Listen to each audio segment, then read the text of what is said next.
part of time at ENS, and the other half of time using Kickback with Run, and there's another guy called Jet, and yeah, that's me. Thank you. Next. Oh, my name is Francesco. I've been to a few of these events. I'm currently working on a project called RDI, which allows people to split interest from principal in DeFi investments, and I do other stuff too. Cool. These events are great. Good.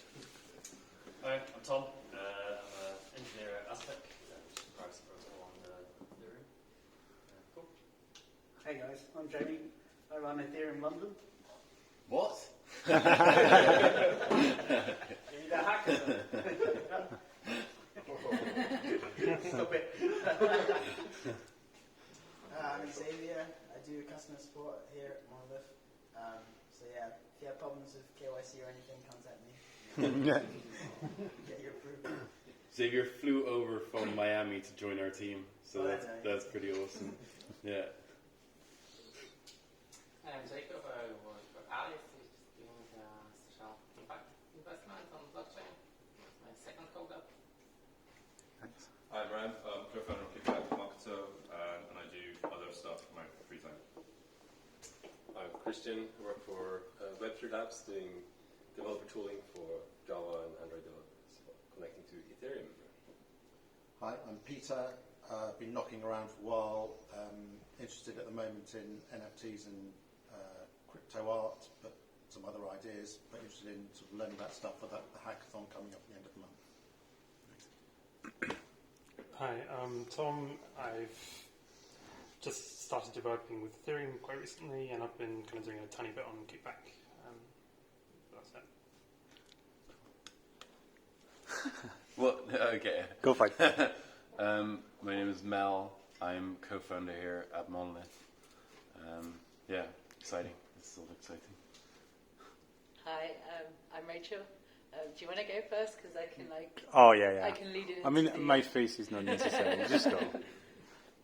Cool. So, hi, my name is Rachel. I'm a DevRel at 3box. So today I'm going to give you a little kind of intro into what we do. And just a quick one. We'd like to really say thank you to Monolith for giving us a venue and drink and the food and everything. Monolith is great, and if you haven't got the Monolith cool cup, do you have the card? Of course, yeah. Always shilling. Always shilling. So you didn't need to see my face, but now you see it. And if you don't have this card and you're spending DAI anywhere in the real world, well, you are not efficient. Yeah. Wait for our pizzas. And now it's Rachel. Cool. Yeah, thank you, Monolith. My name is Rachel. I work at a company called 3box. I joined them at sort of the beginning of November. I live in Berlin, but come over. As you can tell, I'm from London, so I'm over here quite a lot. Today I'm going to talk to you about building better with 3box's user data cloud. There is a little coding exercise that goes along with this.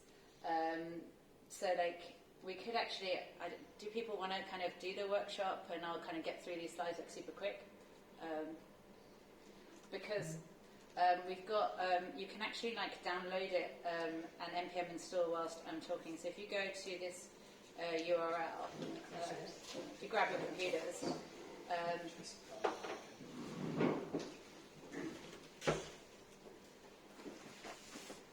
go to this URL at this bit.ly/3box workshop URL, you should see something that looks like this. And then you can just git clone and npm install. We can just do that whilst I do. 3box workshop? Yeah, 3box workshop. Yeah.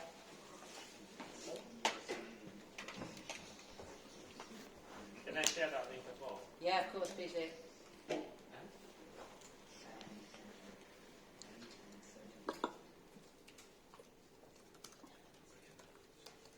Unfortunately, we run out of the, we have this little mascot called Molly, which is the narwhal there.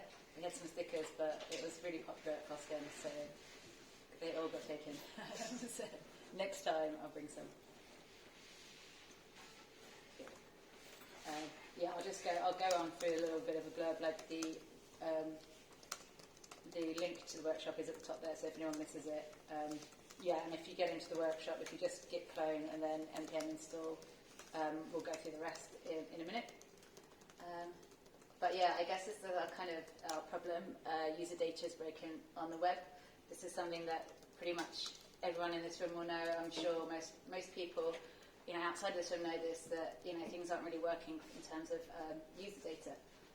For users, obviously, we're kind of fearful about what's happening to our data. We don't have any transparency, and we really don't have any agency over what happens to our data after we kind of create our profiles and upload all of our data onto whichever site. There's security risks with that as well. And then for developers, it's also a problem because we have to manage these systems, and it can be very complicated. It's stressful. Can be very demotivating if you want to actually work on the kind of value proposition of your application, but you're having to work with all this complexity just to manage user data so that you can have users. And also there's risks to developers because you shouldn't really want your users to get hacked, and you're probably worrying about things like GDPR as well now. So a problem for both. But actually with 3box we're kind of working to build systems in a different way, and that is to architect data around users rather than applications. So it's kind of, flipping from the kind of traditional Web 2.0 model that we're used to and what we've probably spent most of our lives developing with. This brings like a number of benefits if you organise data in this way. It is still pretty early days. This is in the kind of field of like decentralised identity that's powering this. But it's nice because it allows interoperability across platforms and networks. Because the data is organised around the user, and then the user can consent to different applications to have access to it. It means that when you join a site, you might not need to like recreate your whole profile again or like build up your social graph. You can bring that across from the kind of data, from the data network or data cloud, and then you won't have to kind of recreate that every time.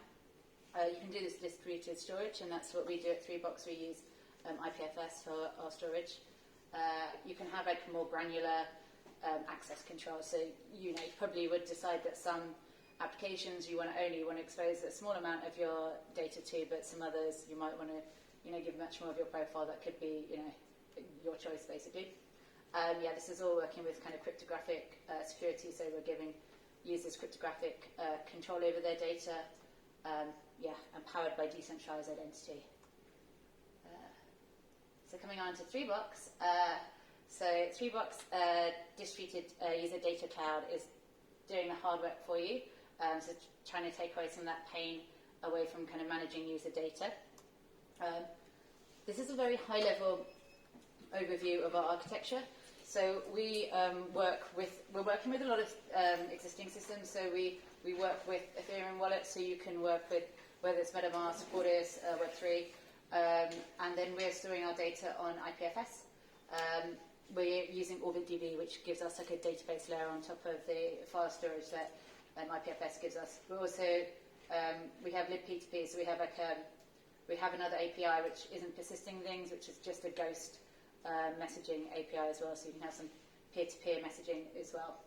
And then you have a decentralized application at the bottom. So this is probably what you would be working on as a kind of dApp developer. How this works is really we derive the keys around the 3ID, which is the distributed identifier. That's what's kind of managing user data cryptographically. So you can encrypt things, you can sign for things, and you can encrypt for other people asymmetrically. Those keys around that are actually derived from keys in these wallets. So we're not in the business of kind of making our own wallets. There's like people out there doing that a lot better than we are. But we can actually use that functionality to kind of create our keys, which are the kind of around the 3ID to manage the user data there. So that's, we have like a blog post actually which kind of goes into a lot of detail about how these keys are generated and what does that. So if anyone's interested, I'll definitely share that with you. But this is how it actually can fit in with your system. So you might have something like this where you've got like your awesome dApp, and you're going to have some like logic around your dApp, whether it's like DeFi or whatever. You could be using blockchain for payments. You might even have smart contract functionality that you've plugged in there. But actually, you can just focus on this part, and you don't need to worry about like all of this kind of all of the stuff around creating the identities, managing the user data. All of that's going to happen through our APIs and SDKs, which is really nice because it actually frees up a lot of your time as developers, and you can actually do this from a front-end only perspective. You don't need to be running a centralized server or something like that. So for developers, this is cool because you have a distributed database storage. You don't need to run your own IPFS nodes. You don't have to manage the kind of difficulty and complexity there. You can build like much more data-rich apps. Certainly in like the decentralized application space, or if you're running just like a smart contract, then there's inherently it's not going to provide your users with a very data-rich experience that they would be used to. You can use 3box to give that more to your users and also do it in a decentralized way. And then finally, you can do all of this using just front-end code. I particularly like this because I'm a React developer, so this is nice for me just to not worry about running a server. Cool. So this is just a very broad overview of our toolkit. So we have Spaces and Profiles API. They're basically the areas where your users can store their data. That's stored just for them. If they encrypt it, it's just for them. So we encrypt that symmetrically. Obviously, if it's public, then it's available for anyone to see. We have Spaces and Profiles are really essentially the same thing, but we just labeled one profiles because when we launched, we had this whole kind of bringing profiles to the Ethereum space. So it kind of made it nicer to kind of name it that and have it like explicitly for kind of global data. So it could be like your username or your global avatar, something like that. And yeah, this is all stored in IPFS. We run our own kind of small network of IPFS nodes to make sure that that's like always available as well. We have Threads API, which is where we have more collaborative data. So this is where you can have like groups, and you can have people in groups, or you could have like open walls and stuff. So it's very good for anything kind of more sociable. So we see people using it to build like social walls, like content feeds. And we have two types of those. We have persistent and ghost threads. So persistent are ones that are persisted to IPFS, and ghost threads are just pure in-memory peer-to-peer messaging. So that's much more ephemeral there. So those are basically our APIs. We actually have another SDK that's not on here, which is called Identity Wallet, which is for if you are a wallet developer and you can actually embed 3box directly in your wallet. But for today, we'll just talk about the kind of more DApp-focused development ones. And we wanted to make it even easier for people to kind of start working with 3box. So we realized there's a lot of things that you might need to make across many different apps, things like profiles and like profile edit functionality, chat box, comment box. These are kind of pretty common things that you see. So we actually made some React components, and we've packaged that up so you can actually just install our React component and work with it a little bit quicker.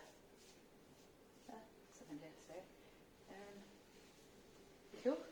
So yeah, that's essentially it. Now I shall try and do a little bit of coding. So if we come over to this, hopefully, if I start this.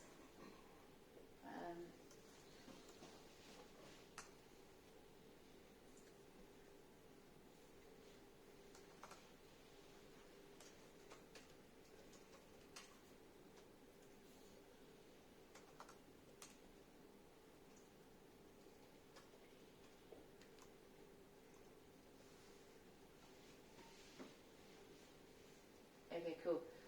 So here we just have like a bit of basic boilerplate that I built with like a Create React app, and the whole tutorial, which we probably won't have time to do today, but it will take you through working with this, we had this like note functionality which you can like create notes and save them to 3box, both public and private notes, and then you can like toggle into like view them once it's there.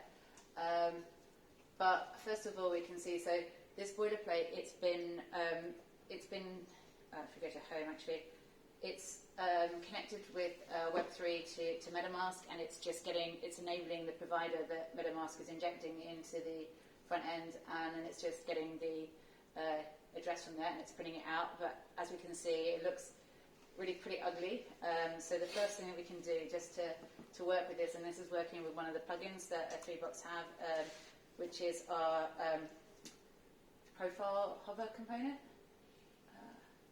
Yeah, so this has already been installed, profile hover. So if I go over to my app, yeah, and we can see just basically, I just wrote this like get address and MetaMask, and then we're just setting that state. So I'm just going to import it in the profile hover.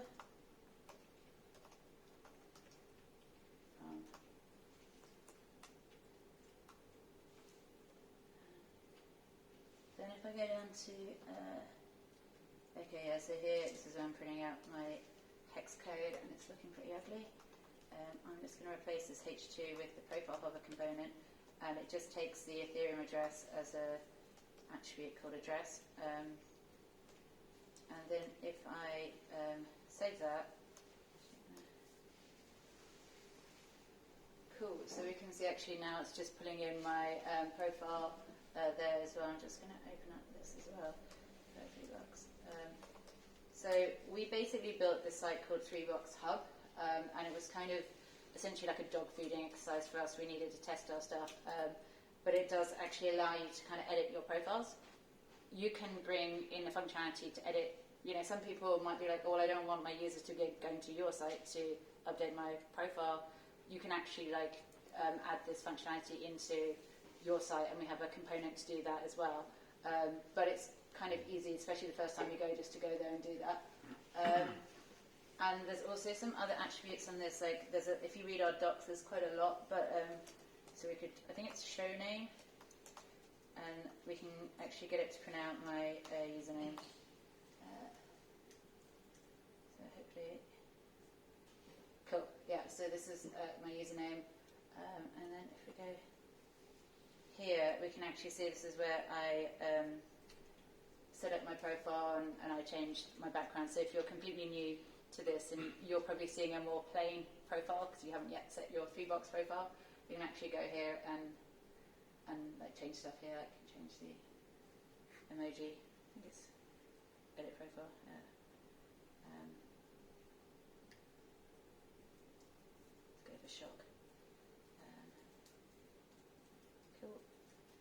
We can also see actually here we've got one of the other components, which is the chat box component. So this is just using our Ghostwrite API, and it's like ephemeral chat, so we can just say hi. But also today. But yeah, I wonder if it's updated yet. Should change the emoji. Oh, there we go, yeah. It's changed to the screen. But yeah, so that's like the most minimal and superficial way. The next thing I was going to show you to do is like how you can actually save some data into 3Box, and we have these like get and set methods, which are pretty easy to work with. I'm just going to show you how to do that by like authenticating, opening a 3Box space, and then we'll just print it out into the console. We don't need to worry about it actually connecting up into the React UI. Can I ask some questions? Yeah, please. Yeah. So the profile information is stored on IPFS, or the database built on top of IPFS. Is that correct? Yes. So we use we use OrbitDB, which gives like a key value pairing on IPFS. So just like a question around latency on that. So sometimes when I do IPFS stuff, it takes a bit of time before it's propagated and people can sort of view it and get access to it. It looked like it was pretty quick there. We also run a small IPFS. We run an IPFS in the browser as well, so that might be making it faster. We've spent. It's not been something I've been involved in too much, but we've spent quite a lot of time, like, kind of honing the infrastructure that we're using on the IPFS, like small network that we have. But yeah, like I can't go into too much detail there, but give it a go. I'd be interested to know your feedback if you did find it slow or not, because yeah, it's always good to improve. But yeah. Any other questions? Cool. So, is the profile data public, available publicly? Yes, so the profile data we do save publicly. So like I would say don't put, apart from, I think there's one that you can fill in, which is birthday. Obviously we don't make that public because, you know, for security reasons. But yeah, like the idea of profiles that it would be like a kind of global username, essentially. Right. But the chat messages are kind of private, right? So the chat, so if it's Ghost Chat, it's just peer in-memory messaging. We are actually just about to launch, so at the moment our persistent threads is actually all open, but we're actually about to launch next week, I think, hopefully, fingers crossed, our confidential threads API. And it will go from confidential to actually, I think next stage will be anonymous, so we're bringing that privacy into the threads as well. But yeah. You also have the option when you work with profiles, you can, so for example in your app you might want to make your kind of bespoke profile attributes that was for your application, or you might want to add to the user's profile. You can actually add stuff that would be encrypted and private. So you can, with profiles and spaces, you can always choose if you want to save things publicly or if you want to save it encrypted. But I think, I'd have to double check, but I think most of the profile that's in Hub, I think apart from birthday, I think is public by default because it was kind of designed with that in mind to be a kind of like global username type of thing. Can I ask another question? Yeah, go for it. So this profile is tied to like my Ethereum address, right? Is that correct? Yes, yeah. Can I like transfer that if I want to change it to a different address? I think that's something that we will be able to do. I need to check if if that functionality is actually in there right now. But it is something that we want to be able to like have that like ability to change in terms of like if you change a different address or like detaching and stuff like that. And I think that's obviously why we're using like decentralized identifiers and not like actually like the raw Ethereum addresses, and it's derived, so we have the opportunity to kind of to separate that, but I need to just check if it's actually there now. But it's definitely part of the vision. Cool. I'll show you the console log bit now, or show you how to save stuff, and we can console log it. So we've done all this bit of the tutorial. So here we go. Actually, just copy this actually. I'm just going to import 3 bucks at the top.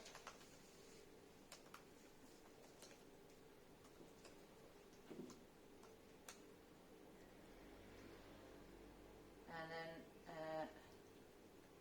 have this function which I'm going to cheat and copy and paste because I think I might put a typo in, even though it's quite small. So just all the 3 box. So when you, with the profile hover, because it's like the most low touch way to work with 3 box, you don't actually need to authenticate 3 box. That's why, I think that would all be public because I could put anyone's address in and it would give me that. But if I want to work with 3 box in like a more substantial way, then I need to authenticate with 3 box and I need to open a space. But it's still like pretty minimal to do. We just have to take here, so we've got the user's Ethereum address, and then we take this, we've just recently made a change to like, to try and like improve the speed and just make things a little bit better. So now we have this create 3 box, which is basically taking the Ethereum provider and it's creating a 3 box, and you can do that like as soon as like the page is loading, essentially. Once you create 3 box, you can call an auth method on it, and then we're just passing in spaces. So spaces is basically just how we like namespace the different areas that you want to store things in. Typically, you'd probably create a new space for each application, but you might want to be more granular than that, depending on your need. But you could pass in. I could pass in more if I wanted to, but let's just keep it simple. And then pass in the spaces, and then we also start pass in the user's address. That's when it's going to like give you like a notification in MetaMask if you haven't yet authenticated with it. So you'll have to click sign essentially, and then we have this sync done, which is just syncing it up. And then I'm just going to call this method. Here.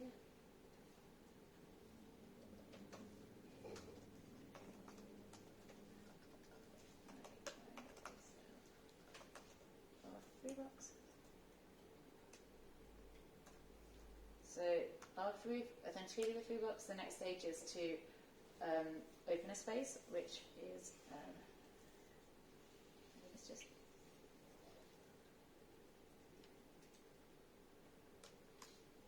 this is actually looking very similar. We just have this open space method, yeah, I think we set that to state, yeah.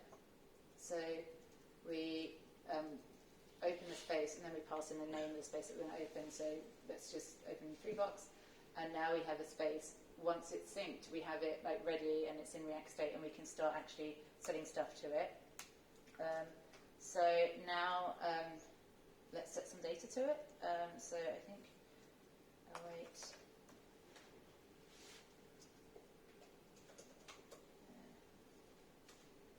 Yeah. Space dot.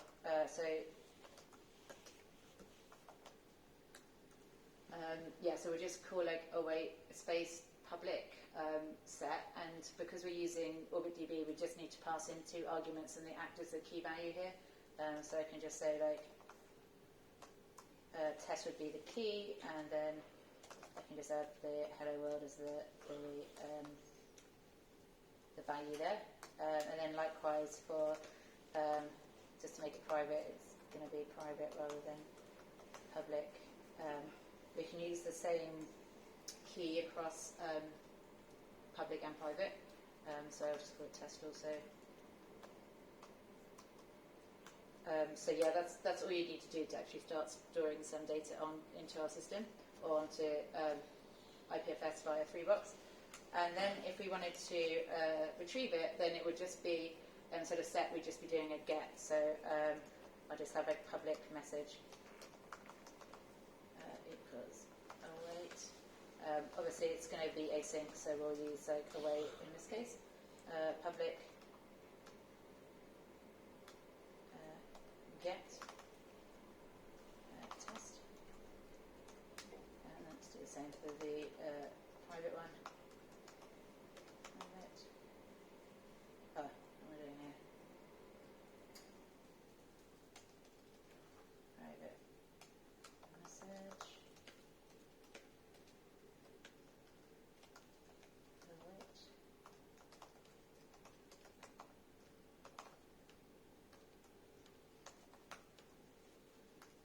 Okay, so log.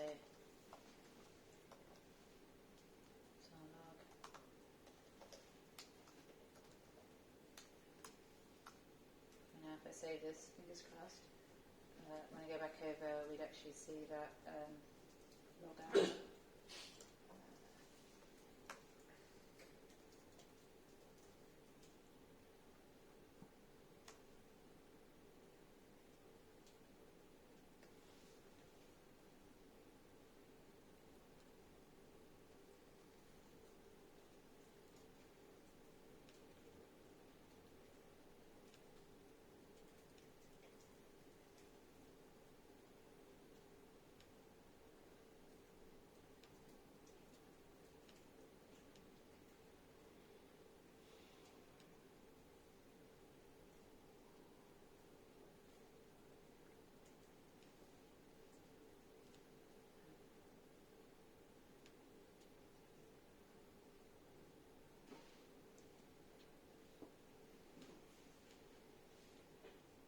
Okay, cool, yeah. So yeah, it's logged it out there as well. So yeah, that's just like the kind of simple overview into 3-box. We can obviously go a little bit more and like work with threads and like work with go store persistent threads. If you are interested, you can follow through the rest of the tutorial, and it will take you through like saving stuff and sending it to the UI, and then also just check out our docs are pretty comprehensive. So and actually, I think actually Kuba, you've worked with 3-box, so yeah, we have everything from our kind of the 63 working with messaging and storage, all of our plugins, so if you want to add a chat box, and yeah, the rest of our APIs. That's it, yeah. Another question, sorry. Yeah. So the spaces, so you put in 3 boxes, so you put in 3, no, I can't remember, you put in something 3D, and I'm just wondering about if there's like any scoping on that, so could I reuse the same space on my site, and would it be like a problem? Oh, right, like, yeah, with the namespacing of spaces.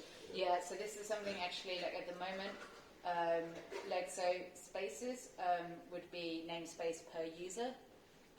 because it's not collaborative. But I think I need to look into the namespacing about threads because then it becomes more global. I'll check that out for you. Does that also mean that there's no like address book functionality possible? What do you mean? Well, could you somehow build up like a contact list in a way and have that migrate between services? You should be able to do that. Yeah, Okay. You should be able to. I need to look out into the exact how that would work, but it should be possible. It should be. And how? Sorry, last question. How easy would it be to? Well, would it be possible to also attach like KYC related data to all of this? So if you were doing KYC related data, I'm not sure what the official advice is. We have somebody who's actually doing some like PPI sensitive data. They're actually they are taking 3-box open source code and they're just running the IPFS nodes and then they're putting it behind their security. Just because IPFS, obviously being an open network, if there's a threat of quantum computing or something, is still slightly. I don't want to say definitely put your PPI on there because it's obviously something different. I think it's best for like at the moment it's best for more like interaction data or something less less risky than that. But then equally you can also run this and run it behind a secure system. So it would be possible to create a system where a user signs up to say our platform, does KYC through us, and then we put the KYC data in like their 3-box, and that they can then go to a different service without doing KYC with that service, because it could be like a basic DApp or anything, but then use the 3-box KYC data, assuming like all the regs around this and quantum computing isn't an issue. Yeah, well, I mean, if you were to do that, like I think right now in terms of like regulation, I would. We do have somebody who's running they're using 3-box and they're building a proof of concept with the sensitive data.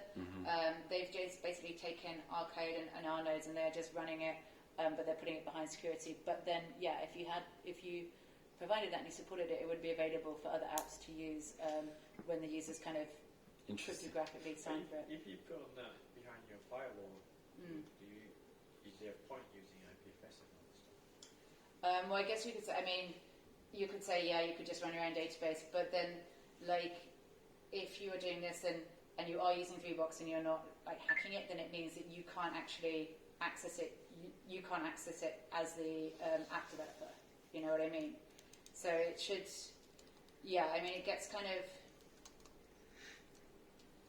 there is an argument to say that, you could just run it, you should just use a database, but I think we are still building the kind of user-centric cryptographic control there that wouldn't be there if you'd done that. But yeah. I have a question. So conceptually, how do you plan to, I guess, either educate people or get people more comfortable with this idea that their profile on a given website isn't specific to that website anymore? And it's global. That's something people aren't used to. Yeah, this is a good question. Like, we'd really like to see a lot of apps and DApps integrate with us, and then they could have that experience. But also, we're just doing a lot of just outreach and stuff as well. But if we can get apps already using us, then people have that experience, and it kind of get that familiarity that this is a new way of doing it. Yeah. I mean, in the crypto space, I think everyone probably gets it. I was going to say as well, I think some people, because you can use your Facebook and Google account on multiple accounts. That's true. Yeah. So it's kind of already in a way there a bit. So. And it's already getting foothold in our industry where you log in with the same key to all these different dApps. Sure, so in crypto, for sure. Yeah. I think more people who are in crypto, but that's a good point, Yeah, there is a parallel with the kind of single sign-on type of situation, Yeah, but you don't share back usually. If you log into an app with Facebook and you change something in your profile, it stays there. You can't. It doesn't go back to Facebook. It's only a user ID. Yeah. It's just a user. It's pretty much just your email usually. Right? And it's just putting some of your you Facebook might data. pull in data from Facebook, but you're right. It doesn't go back the other way. Yeah. So it's kind of slightly different. So it's slightly better. But that's 3-box. If you have any, I've also got the typical kind of we are hiring slide. So there we go. We are hiring. We are in Berlin and we're also in New York. Protocol engineer, JavaScript developer, mobile developer as well. Are any of these remote? So we are trying to be like co-located, but it's not necessarily like a hard no to say like we wouldn't hire somebody remote. So yeah, I mean, if you are definitely like want to be remote, then it's still probably worth sending me a message and see, because yeah, we're trying to be co-located. We're definitely remote friendly, but we're trying to kind of keep the hubs. But yeah, and also this is just our contact details, docs.3box.io, chat.3box.io will take you to our Discord server, and our developers are pretty active on there as well. And yeah, we're going to be at East Denver. I think I'm going to be coming back over for East London on the 11th, and I think I might also be at the hackathon as well. But yeah, that's it.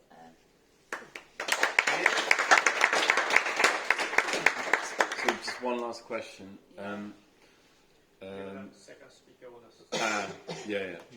Are there any dApps today that use 3box, and how do they use it? Oh yeah, that's actually a slide that I should have shown you. Yeah, there's quite a lot using it. So like MetaMask are using us. They're using us to back up some like wallet metadata. We've just integrated with LivePeer. We integrated with Ethereum. I'm trying to think. What do you mean with that? So Ethereum. Ethereum. Yeah, Okay. Yeah, it's not just Ethereum. You know. We've got EOS, we've got Tron. Well, we are technically blockchain agnostic, Yeah. but at the moment we're focused on Ethereum. But it can, because we're not actually running onto chain, we could take this DID and it could be derived from a different key pair from another blockchain.